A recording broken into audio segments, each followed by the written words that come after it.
അസ്സലാമു അലൈക്കും വറഹ്മത്തുള്ളാഹി തആല വബറകാതുഹു. അൽഹംദുലില്ലാഹി വസ്സലാത്തു വസ്സലാമു അലാ റസൂലില്ലാഹി വഅലാ ആലിഹി വസഹ്ബിഹി അജ്മഈൻ. അമ്മാ ബഅദ്. വല്ലാഖിബത്തു ലിൽ മുത്തഖീൻ.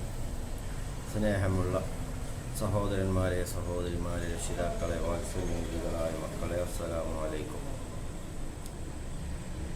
പരിശുദ്ധമായ ഈ ദിവസത്തിൻ്റെയും ഈ മാസത്തിൻ്റെയും ബർക്കത്ത് കൊണ്ട് അല്ലാഹു സുബ്ഹാനഹു വ തആല നമ്മിൽ നിന്ന് വന്നുപോയ ചെറുതും വലുതുമായ ദോഷങ്ങൾ അള്ളാഹു പുറത്തു തരുമാറാവട്ടെ.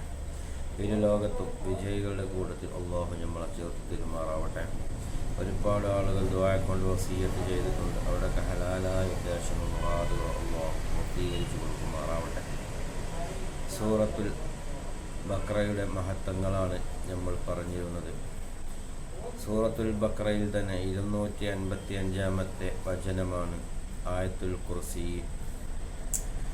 ഈ ആയത്തുൽ കുർസി ഓതുന്നതിൻ്റെ മഹത്വത്തെക്കുറിച്ചാണ് ഇന്ന് ഞാൻ പറയുന്നത്.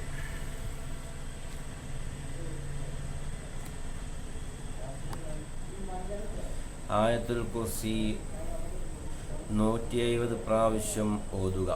അതിനുശേഷം യാ കാഫി, യാ ഗനിയു, യാ ഫത്താഹു, യാ റസാഖു എന്നീ ഇസ്മുകൾ 3000 പ്രാവശ്യം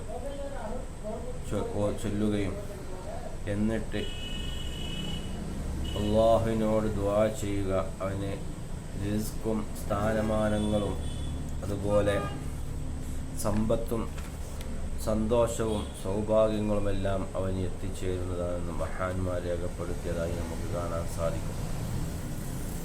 അതുപോലെ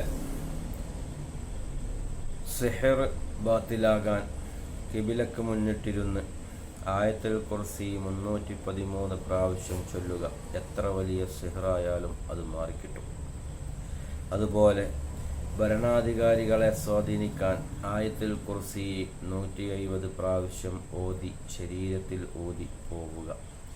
എന്നാൽ അധികാരികളുടെ സ്നേഹം നമുക്ക് ലഭിക്കും എന്ന് മഹാന്മാർ രേഖപ്പെടുത്തിയതായി നമുക്ക് കാണാൻ സാധിക്കും. ഇൻഷാ അല്ലാഹ് അല്ലാഹു സുബ്ഹാനഹു വ തആല ഞാൻ പറഞ്ഞതും നിങ്ങൾ കേട്ടതും അല്ലാഹു സ്വാലിഹത്തായ അഅ്മാലുകളുടെ കൂട്ടത്തിൽ ചേർത്ത് തരുമാറാവട്ടെ. സബ്സ്ക്രൈബ് ചെയ്യാത്തവർ സബ്സ്ക്രൈബ് ചെയ്യുക, ലൈക്ക് ചെയ്യുക, അഭിപ്രായ നിർദ്ദേശങ്ങൾ കമൻറ്റിലൂടെ അറിയിക്കുക, ദുആ വസിയത്തുകൾ എഴുതി അറിയിക്കുക.